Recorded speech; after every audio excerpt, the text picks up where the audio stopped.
Let me introduce you to Leo.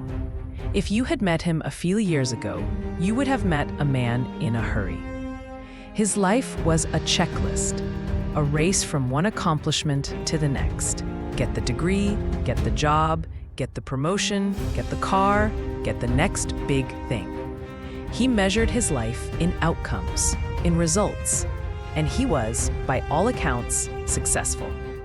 But if you looked closer, you'd see a man who was always a little out of breath, a man whose smile never quite reached his eyes. He was so busy building a life that looked impressive that he'd forgotten to build a life that felt like living. He treated time as an enemy, something to be beaten, managed, and conquered. Waiting in a line was a failure. A delayed train was a personal insult. He lived in a state of constant, low-grade emergency, and he called it ambition. Then, one utterly ordinary Tuesday, his computer crashed. Not a little freeze, a complete, total system failure. The blue screen of death, and with it, vanished a project he had been working on for 3 straight months.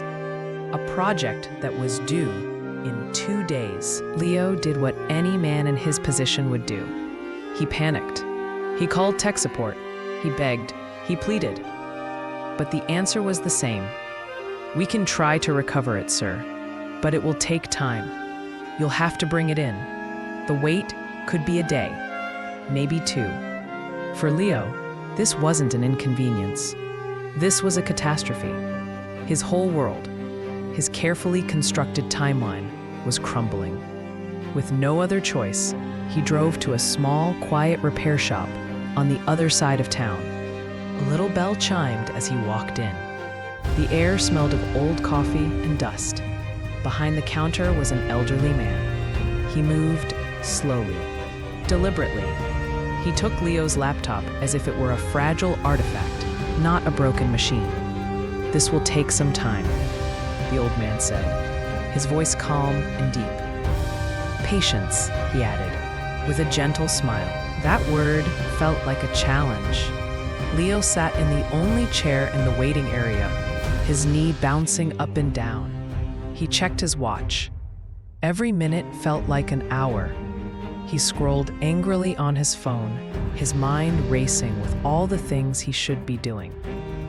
He felt the familiar heat of frustration rising in his chest.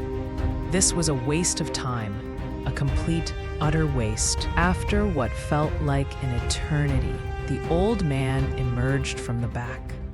But he wasn't holding Leo's laptop. He was holding 2 mugs of tea. "It's still running the diagnostics," he said, handing one to Leo. "The tea helps." Leo wanted to scream, but something in the man's calm demeanor stopped him. He took the mug. "You remind me of myself," the old man said, leaning against the counter. "A long time ago." Leo just sighed, sipping the hot tea. It was surprisingly good. "I was always in a rush, too," the man continued, his eyes looking distant. "I wanted to build a business, make a name for myself. I worked day and night. I missed my daughter's first steps because I was on a business call. I missed family dinners. I was building a future, I told myself. But," he paused, looking directly at Leo. "But life isn't just in the building. It's in the waiting. It's in the quiet moments in between. I was so focused on planting trees that I never stopped to notice the forest was already all around me." Leo felt a strange tightness in his throat. The man's words were hitting a little too close to home. "My wife," the old man said softly, "she used to plant gardens. She'd wait months for a seed to become a flower. She never called it waiting. She called it watching it become. She taught me that the most beautiful things in life, they cannot be rushed. They demand our patience, not just our time, but our attention, our faith. He tapped the counter gently. Your computer, it's just a machine. It will be fixed when it's fixed. But you are not a machine. What are you waiting to become while you're so busy waiting for everything else? In that moment, sitting in that quiet shop, Leo's frustration didn't just vanish. It transformed. It melted into a profound, aching clarity. He wasn't angry about the computer. He was angry at his life. He was angry that he had been waiting for some future version of happiness, while the present moment passed him by, unnoticed and unappreciated. Leo got his computer back the next day. The data was recovered. He finished his project, but that wasn't the important part. The important part was what happened after. He started taking the long way home, just to see the sunset. He started actually tasting his morning coffee instead of gulping it down.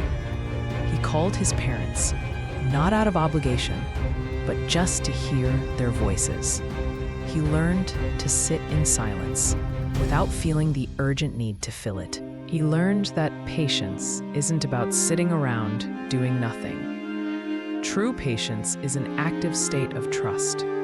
It's trusting that the seeds you plant today will grow in their own time. It's trusting that the journey itself is part of the destination. It's understanding that some of the most profound growth happens when we are still, when we are waiting and watching ourselves become. The test of patience in that repair shop didn't just give him back his files. It gave him back his life. It taught him that a life lived in constant pursuit of the next thing is a life that is constantly missing the present thing, and the present thing is all we ever truly have. So I want to ask you something. Where in your life are you just waiting?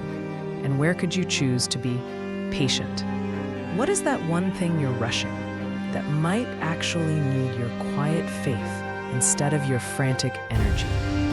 If this story spoke to you, if it reminded you to breathe a little deeper, then please do share your thoughts in the comments below. I read every single one. And if you want to continue this journey of finding meaning in the everyday, then hit that subscribe button. There's a new story here every week to help remind us what truly matters. Thank you for watching, and remember, be patient with yourself. You are still becoming.